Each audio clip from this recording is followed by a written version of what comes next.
Tu es élevé, Yahweh, Saint-Esprit. Tu es élevé, Dieu Tout-Puissant, Dieu Tout-Puissant. Tu es élevé, Dieu Tout-Puissant. Oh, tu es élevé. Bonjour, bien-aimés. Bienvenue dans votre émission Le Pain Vivant Quotidien. Nous sommes aujourd'hui jeudi, le 4e jour de la semaine selon le calendrier grec romain. Et dans notre émission Le Pain Vivant Quotidien d'aujourd'hui, nous parlons de ce que Dieu a fait au 4e jour et qu'est-ce que ça représente dans nos vies. Nous avons vu la dernière fois qu'au 4e jour, Dieu a créé des luminaires pour les placer dans l'étendue du ciel. Et le but de ces luminaires-là, c'était de séparer le jour d'avec la nuit. Je vais le lire, tu vas te positionner dans Genèse 1. Tu vas te positionner dans Genèse chapitre 1 à partir du verset 14. La Bible dit, Dieu dit qu'il y ait des luminaires dans l'étendue du ciel pour séparer le jour d'avec la nuit et que ce soit des signes pour marquer les époques, les jours et les années. Verset 15, et qu'ils servent, ces luminaires-là devaient servir, qu'ils servent de luminaires dans l'étendue du ciel pour éclairer la terre, et cela fut ainsi. Donc Dieu a placé des luminaires pour séparer le jour d'avec la nuit. Et j'ai pu montrer par les Écritures que le jour, ce sont les enfants de lumière, et la nuit, ce sont les enfants de ténèbres. Et qui nous révèle cela? C'est l'apôtre Paul, parce que déjà dans Genèse 1, au début, quand Dieu a dit que la lumière soit, la Bible dit qu'il a appelé cette lumière-là jour. Et il nous a dit que cette lumière-là, c'est le Christ. Or, le Christ a un corps. Aujourd'hui, on connaît que le corps de Christ, c'est l'Église. Et la Bible nous dit dans Éphésiens 1 que Dieu nous a choisis avant même que le monde ne soit en Christ. Donc, dans cette lumière qui se manifestait au commencement, tu étais là-bas. Donc, quand maintenant, tu deviens un luminaire, quand Dieu a restauré ta vie et qu'il te présente, il te place maintenant, tu n'es pas d'ici. Le fait que les luminaires sont placés au ciel, ça veut dire que tu es un être d'en haut. Tu es né d'en haut, tu n'es pas de la terre. Jésus-Christ pouvait dire à ceux qui l'écoutaient que je ne suis pas d'ici, je suis d'en haut. Donc tu es placé de telle manière que tu puisses éclairer la terre. Et par ta vie, par ta manière de porter les fruits, tu vas appeler la lumière, c'est-à-dire qu'il y aura des gens qui vont te voir, à qui tu vas témoigner et qui vont accepter le témoignage de Christ et qui vont te séparer des ténèbres. Parce que lorsque quelqu'un accepte Jésus, il sort du monde. La Bible dit qu'il n'est plus du monde. Il est toujours dans le monde. Il vit toujours dans le monde, mais il n'est plus du monde. Il n'agit plus comme les gens du monde. Il ne pense plus comme les gens du monde. La Bible dit, laissez-vous renouveler l'intelligence par quoi? Par le Saint-Esprit. Donc on doit se laisser en offrant nos corps comme un sacrifice vivant. Nous ne devons pas nous conformer au siècle présent. Nous ne devons pas vivre comme ceux du monde présent. Mais nous devons laisser que le Saint-Esprit renouvelle notre pensée. Que le Saint-Esprit nous donne la pensée de Christ. La Bible dit que nous avons la pensée de Christ. Que le Saint-Esprit nous renouvelle de l'intérieur. Afin que nous puissions manifester Christ et que nous puissions séparer les enfants de Dieu des enfants de ténèbres. Lorsque nous prêchons, c'est ce que la parole de Dieu dit, que le royaume des cieux est comme un filet qui est jeté et qui tire les poissons. Et à la fin, on vient maintenant, on sépare les bons poissons des mauvais poissons. C'est-à-dire que quand tu es un luminaire, tu commences à éclairer. Les gens vont venir à Christ, ceux qui sont de la lumière, ceux qui sont du jour. Tu vas séparer le jour d'avec la nuit. Et ceux qui ne sont pas de Christ, ceux dont les noms ne sont pas écrits dans le livre de vie, avant la fondation du monde, vont rejeter le message. Donc là, tu vas faire la séparation entre le jour et la nuit. C'est ce que Paul nous dit dans 1 Thessaloniciens 5, à partir du verset 5 à 9. Tu peux te positionner, on avait lu ça la dernière fois, que nous sommes du jour. 1 Thessaloniciens 5, verset 5 à 9 nous dit, vous êtes tous des enfants de lumière, écoute cela, et des enfants du jour. Tu vois ça? Nous ne sommes point de la nuit, ni des ténèbres. Voilà pourquoi Paul dit, qu'y a-t-il entre la lumière et les ténèbres?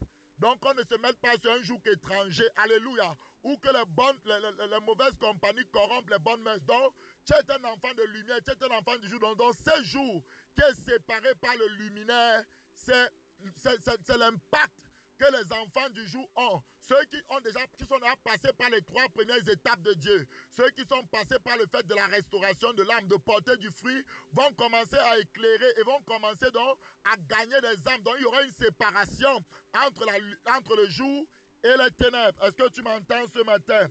Alors on va aller là-bas, on va continuer. Genèse 1, on continue, bien aimé. On continue, qu'est-ce qui se passe? La Bible nous dit clairement que Dieu fit 2 grands luminaires. Écoute-moi maintenant. Le plus grand luminaire pour présider au jour. Le plus grand luminaire s'appelle le soleil qu'on voit avec nos yeux. Et le rôle du soleil, c'est pour présider au jour. Tu peux aller regarder dans l'hébreu. Le mot présider veut dire gouverner. Le mot présider veut dire dominer. Le mot présider veut dire seigneurie. Voilà pourquoi notre soleil à nous, c'est Jésus de Nazareth. La Bible dit lorsqu'il était sur la montagne de la transfiguration, écoute-moi très bien ce matin, son visage a commencé à briller comme le soleil. Ce n'est pas pour rien que les disciples prennent l'illustration du soleil quand on parle du visage de Jésus. Parce que Jésus, pour nous qui sommes du jour, un autre soleil, dont lui préside au jour. Voilà pourquoi, écoute-moi très bien, dans ce que Joseph a eu comme songe. Si tu te rappelles, le premier songe de Joseph, il a vu des luminaires. Il a vu le soleil, il a vu la lune et il a vu 11 étoiles venir se prosterner devant lui. Donc, Jacob a interprété le soleil, c'est le Père. Donc, Jésus est notre Père. Nous sommes les enfants de Jésus. La lune, ça représente ici quoi? L'Église. Écoute-moi. La lune, c'est la mer ou la Jérusalem céleste. Mais ici, je vais parler de l'Église parce que l'Église est l'épouse de Christ. Et maintenant, les étoiles représentent, ça te représente même toi. Toi qui es dans le ministère, tu es une étoile. Tu peux avoir une étoile qui doit briller pour éclairer le monde entier. Écoute-moi très bien. Maintenant, écoute-moi, Jésus préside au jour. Donc, Jésus est le Seigneur des enfants de lumière. Jésus est le roi des enfants de lumière. Les enfants du monde ne le connaissent pas.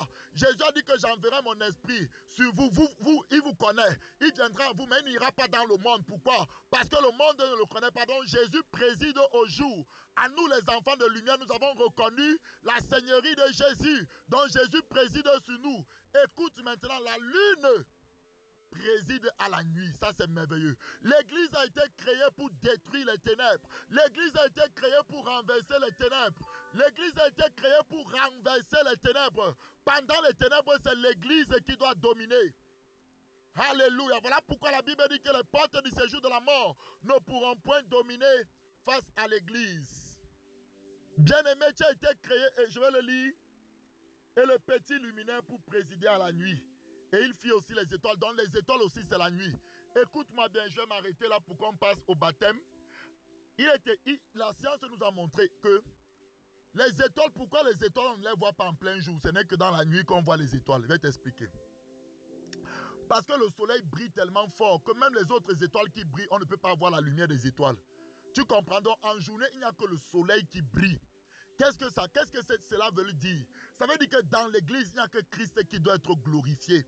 Les autres étoiles, l'apôtre Paul est une étoile, l'apôtre Pierre est une étoile, toi-même tu es une étoile, d'après Joseph. Donc nous tous, nous sommes les étoiles dans la main de Jésus, vous comprenez? Même les anges du ciel étaient des étoiles, même toi tu es une étoile. Écoute-moi, mais en ce qui concerne l'église, il n'y a que Jésus qui doit être glorifié. Donc en jour, c'est lui qu'on doit voir. C'est sa lumière qui doit éclairer tout le monde. Donc, en journée comme ça, les étoiles sont impactées par la lumière du soleil. Et la nuit, qu'est-ce que les étoiles font? Quand il fait nuit, quand il y a les ténèbres, les étoiles maintenant reflètent. Les étoiles maintenant renvoient la lumière qu'ils ont accumulée du soleil. Les étoiles commencent à briller. De même, la lune commence aussi à briller. Mais en pleine journée, tu ne verras jamais la lune. Pourquoi? Parce que c'est le soleil qui impacte tout le monde. Ça veut dire que dans l'église, on va donner toute la gloire à Christ. Dans l'église, on va donner toute la gloire à Christ. Christ, on l'appelle Christ, l'étoile brillante du matin. Écoute, la seule étoile qui brille en plein jour, c'est Jésus lui-même. Pourquoi? Parce qu'il est capable de briller. C'est lui le soleil. Dans le nom précieux de Jésus, nous avons fini cette première partie. Rendez-vous dans la deuxième partie dans quelques secondes. Dans le nom puissant de Jésus, j'ai ainsi prié. Amen. Et le but de ces luminaires-là, c'était de séparer le jour. Merci Seigneur Jésus, nous sommes en train d'étudier le baptême du Saint-Esprit. Et hier, on avait lu Acte 2. On va se positionner là où on était hier. Acte 2. À partir du verset 1, je peux même recommencer la lecture. La Bible dit le jour de la Pentecôte, ils étaient tous ensemble dans un même lieu. Tout à coup, il vint du ciel un bruit comme celui d'un vent impétueux qui remplit toute la maison où ils étaient assis.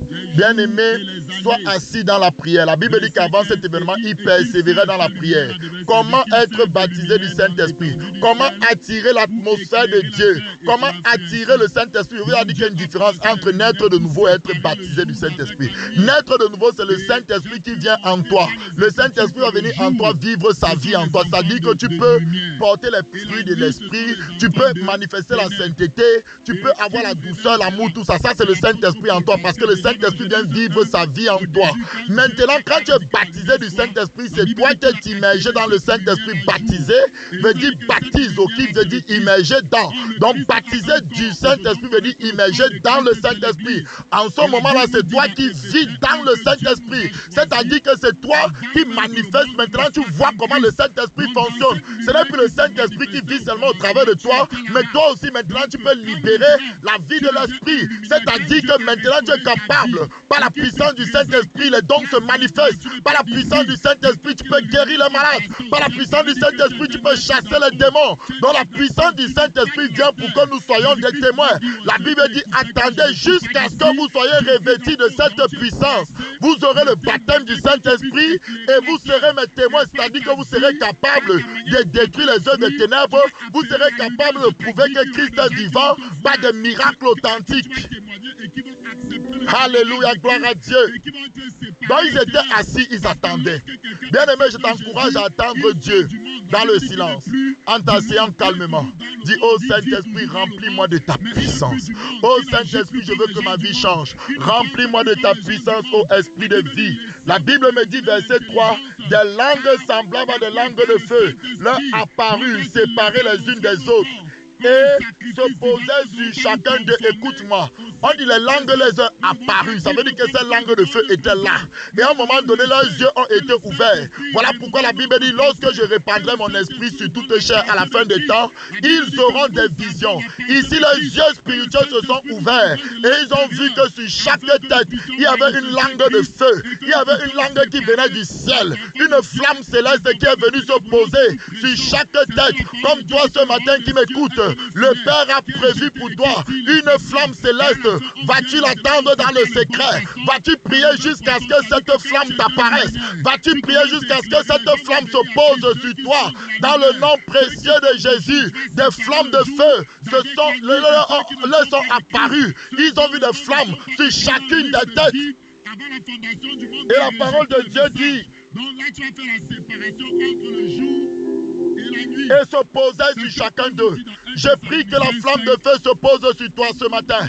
Je prie que la flamme de feu, toi qui m'écoutes, reçois cette flamme que le Père a préparée depuis toute éternité pour toi. Que cette flamme de feu se pose sur toi. Que cette flamme de feu se pose sur toi. Et la Bible dit au verset 4, et ils furent tous remplis du Saint-Esprit.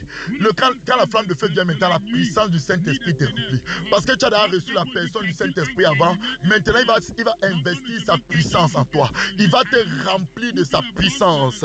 Il fut rempli du Saint-Esprit et il s'est mis à parler en d'autres langues, selon que l'Esprit leur donnait de s'exprimer. Parce que tu es rempli de l'Esprit de l'Éternel, rempli du Saint-Esprit, tu te mets à parler la langue céleste. Tu te mets à parler la langue que les anges parlent. Tu te mets à parler la langue divine. Tu quittes la langue naturelle. Tu quittes la langue qui s'intéresse aux choses de la terre pour commencer à parler la langue qui parle des choses du ciel. Donc, de la même manière que tu as appris une langue terrestre, une langue qui va t'apprendre à connaître les choses de la terre, la voiture, toutes ces choses, à nommer les choses qui sont sur la terre. De la même manière, Dieu crée une langue céleste qui te permet de parler que des choses célestes, qui te permet de t'habituer aux choses célestes. Lorsque tu parles en langue, tu es en train de valoriser le royaume des cieux. Lorsque tu parles en langue, tu es en train de parler des choses spirituelles. Dans le nom puissant de Jésus, on va s'arrêter ici et aujourd'hui, on va continuer cela demain. Soyez bénis dans la puissance du Saint-Esprit.